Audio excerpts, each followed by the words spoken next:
Olá, mais uma vez, vocês já me conhecem, meu nome é Douglas Lima, eu sou Relações Públicas, trabalho no Departamento de Comunicação Social da Reitoria do Instituto Federal do Ceará, o IFCE, e nesse projeto a gente está entrevistando físicos, pesquisadores, pessoas que contribuem com a pesquisa, com a ciência no Brasil, em virtude, então, da passagem do Dia do Físico, nessa data tão importante. Nessa ocasião, portanto, neste contexto de celebrar essa data do Dia do Físico, que também envolve toda a ciência, nós contamos com a participação especial do professor doutor Júlio César Fabres, professor titular da Universidade Federal do Espírito Santo. O professor Júlio César Fabres possui graduação em bacharelado em Física pela Universidade Federal do Espírito Santo, mestrado em Física pela Universidade Federal de Minas Gerais e doutorado em Doctorat d'Université Pierre et Marie Curie. Tem experiência na área de Física, com ênfase em teoria geral de partículas e campos, atuando principalmente em cosmologia e também em gravitação. Vamos colocar então o professor Júlio na tela. Professor Júlio, é um prazer recebê-lo, vamos receber o nosso convidado. Seja muito bem-vindo, obrigado por atender o nosso convite. Obrigado, Douglas. Eu agradeço o convite, a oportunidade de falar com vocês.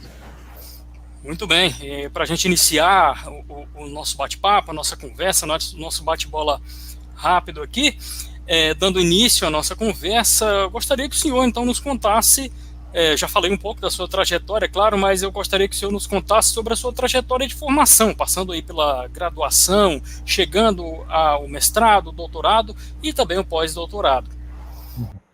Bom, isso refere-se a um período já de décadas atrás, né? Eu comecei o meu curso de graduação em 77, isso faz quanto, então? Nós temos aí 44 anos, né? Mais ou menos, né? 44 anos que eu comecei o meu curso de Física na UFES. Na época, o curso de Física na UFES estava começando, era um curso, acho que tinha sido inaugurado há 3 anos, e portanto, eu sou, se não me engano, acho que terceira turma do curso de Física. E depois do curso de Física, né, na época também, na UFES não havia pós-graduação, era uma universidade relativamente nova, né, que, aliás, ilustra muito bem como é que foi a evolução do ensino superior no Brasil, da pesquisa científica e da pós-graduação, né. Então não havia, acho que havia um curso apenas de mestrado na área de educação, mas não mais que isso. Então, em função disso, ao me formar, né, eu fui fazer o mestrado na Universidade Federal de Minas Gerais. O interesse inicial era astrofísica.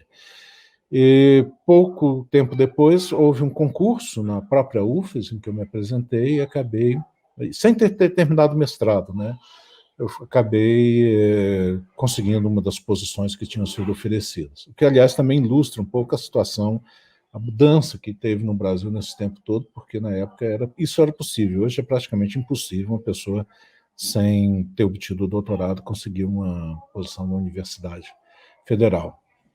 E após terminar em 86 meu mestrado, tá, porque demorou um pouco, porque eu também dava aula, né? Então, e na época era permitido, não havia tanto problema se esticar um pouco mais. Mas o motivo principal é que eu tinha que me dividir com as atividades docentes e o mestrado. Pouco tempo depois, eu fui para a França fazer o doutorado na Université Pierre Marie Curie, tá, que é Paris 6, chamado, que é as boas universidades francesas, europeias, né, bem classificada, aliás, como também é a UFMG, né? Brasileiro, a gente não pode deixar de dizer que no Brasil hoje tem universidades de ponta, né? E lá eu fiz o doutorado com o professor Richard Kerner, tá, que no início meu mestrado foi em cosmologia, depois o doutorado também em cosmologia, né, mas já ganhando uma outra vertente também, que foi o estudo de teorias, extensões das teorias padrões, né, como a teoria de supergravidade, cordas, todas essas variantes que eu procurei aplicar na época da minha tese. Então, eu defendi em 91 do doutorado, depois voltei a assumir meu posto normalmente, né, na UFES, as atividades docentes, né, que tinham sido interrompidas pelo doutorado, E desde então eu trabalho na UFES, mas a situação evoluiu, né? Digamos, hoje a UFES tem 2 doutorados, aliás, na área de física e astronomia, né? O PPG Cosmo, que é na área específica de astrofísica, cosmologia e gravitação, e o PPG Fis, que é um doutorado mais amplo na área de física, onde eu atuo nos dois. Desde então, eu também fiz um estágio pós-doutorado, mas apenas em 2007, tá? E no Instituto de Astrofísica de Paris, que é um instituto mais de astrofísica, e é também uma instituição de bastante prestígio, né, e com atividade científica bastante intensa. E, bom, aí é toda essa natureza. Depois foi atividade docente, né, que fiz desde o início, né, e depois, com o surgimento da pós-graduação na UFES e seu desenvolvimento, também atuação na pós-graduação. Formamos um grupo de pesquisa que já existia inicialmente, com meus orientadores, Plínio e Brasil, mas depois solidificou-se, foi evoluindo. Hoje temos o Cosmo UFES, que é um grupo de pesquisa com bastante ativo. Essencialmente, eu acho que eu resumiria dessa maneira essa trajetória. Muito bem, professor. É uma bela trajetória, já aproveito para parabenizar pela trajetória alcançada, pelo caminho trilhado academicamente, é muito inspirador testemunhar essa sua caminhada acadêmica. E para a gente continuar, então, a nossa conversa aqui, eu queria que você falasse para quem está nos ouvindo, para quem está nos assistindo, um pouco mais sobre a sua linha de pesquisa, no que é que ela consiste, trabalhos desenvolvidos nos últimos anos. Fala um pouco para a gente sobre isso, professor. Pois isso aí é outra. Quando você tem já uma atividade acadêmica que se conta por décadas, né, como é o caso aqui, você tem, num país, sobretudo como o Brasil, você reflete muito a própria evolução do que foi a física no país, né? O meu interesse inicial sempre foi, em cosmologia, era o problema de formação de estruturas no universo, né? E isso poderia ser resumido com o seguinte aspecto: você tem o universo que você observa hoje, com os telescópios, com os vários satélites que são colocados em órbita, os telescópios em Terra também, e nós observamos que ele tem certas propriedades. Uma delas é que o universo, em grandes escalas, o universo visível, né, ele é homogêneo e isotrópico. No entanto, a gente sabe que existem estruturas locais, do tipo galáxias, aglomerados de galáxias. Basta a gente olhar para o céu à noite, que a gente vai ver uma complexidade de estrutura muito grande. E isso foi o meu interesse sempre inicial, tentar compreender, que é uma linha de pesquisa chamada formação de estrutura, como que essas estruturas formaram, e tentar explicar suas propriedades, sua distribuição, suas características. Isso implica utilizar a teoria da relatividade geral, pode-se, em muitas circunstâncias, utilizar a teoria newtoniana também, que é uma belíssima teoria, que, embora a relatividade geral seja uma generalização, a newtoniana ainda permanece uma teoria bastante utilizada, bastante útil em várias circunstâncias. E você estuda isso, como você pode descrever o universo e como que você pode gerar estruturas locais nesse universo. Então, tentar entender essas estruturas. Então, essa foi a minha preocupação inicial, e é a minha preocupação hoje, uma das áreas que eu procuro abordar. Mas, ao longo da carreira, claro, você vai agregando outros temas, né? Então, por exemplo, uma das coisas que passou a interessar é a questão da explicação de algumas propriedades do universo como um todo, inclusive a sua singularidade inicial, a origem do universo, que se chama normalmente do Big Bang, né? Que dá origem ao universo de expansão, e isso traz tem muitos sucessos nessa discussão, mas tem muitos problemas. E entre esses problemas você tem a existência do fato da existência de uma singularidade no início da história do universo, quer dizer, um momento que aparentemente singular de onde que o universo teria se originado. E, do ponto de vista das teorias clássicas, isso é problemático. Então, tenta-se imaginar aliás, é natural imaginar que se deva considerar também, além da relatividade geral, a mecânica quântica, dando origem, portanto, à gravitação quântica e à cosmologia quântica. Mas rigorosamente falando, a gravitação quântica. Isso é um projeto que envolve muita gente na comunidade científica e com desafios grandes, porque não existe ainda hoje uma teoria consistente que reúna tanto a relatividade geral com a mecânica quântica. E traz, inclusive, problemas conceituais que extrapolam a cosmologia ou a astrofísica, são fundamentos mesmo de física que começam a ser questionados nesse aspecto. E juntando também isso, todo esse estudo de relatividade geral, estudo de efeitos quânticos, você também se dedica, surge o problema de buracos negros, que é um problema que também ao longo da minha carreira eu me preocupei bastante. Comecei a me preocupar, no início era mais problema de formação de estruturas, né? E que hoje eu me interesso bastante, é uma das atividades talvez que eu dedique mais, é a questão do buraco negro, sua existência, suas propriedades, tanto clássicas quanto quânticas, e as possíveis implicações quando você utiliza diferentes classes de teorias gravitacionais que, em princípio, são possíveis. E, juntamente com isso, há o problema que tem sido muito citado, que é a questão da existência de um setor escuro no universo. O universo, aparentemente, ele é composto de 95% de matéria e energia que nós não compreendemos o que é. Não é a matéria que a gente está habituado, essa que a gente está vendo aqui na tela, todos esses objetos. Ela tem propriedades bastante específicas e não há nenhuma detecção direta. Isso gera uma possibilidade muito grande do ponto de vista da física, porque como não há possibilidade não há até hoje, apesar de várias tentativas de uma detecção direta, você começa a pensar que talvez a própria teoria da relatividade geral tenha alcançado seus limites e a gente precisa de novas teorias mais abrangentes e que, como a teoria da relatividade geral ultrapassou a teoria newtoniana, ou generalizou, algo que generaliza, que modifica essa teoria. Então, existem muitas atividades sobre isso, ou talvez não seja isso, seja um modelo padrão das partículas elementares que esteja incompleto, embora ele seja muito bem testado até essa origem, e novas partículas, novos campos existem que a gente não tem conhecimento até agora. Então, a gente vive num momento muito rico nesse sentido, com uma física que dá resultados extraordinários, no caso dos buracos negros, a detecção recente, a detecção de ondas gravitacionais, vários resultados, projetos observacionais muito grandes, e, finalmente, essas aberturas que abrem porque novas questões surgiram, né, e de uma forma bastante ampla. Isso é um desafio em todos os sentidos. E só para complementar nessa descrição, poderia falar um pouco mais, mas eu acho que tem que tentar ser sucinto, né?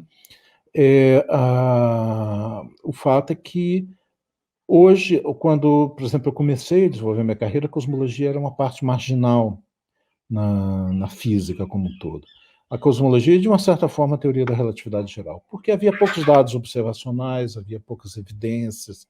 Essa é uma teoria que previa efeitos em regimes muito intensos de campo gravitacional, que não é o caso que a gente encontra cotidianamente.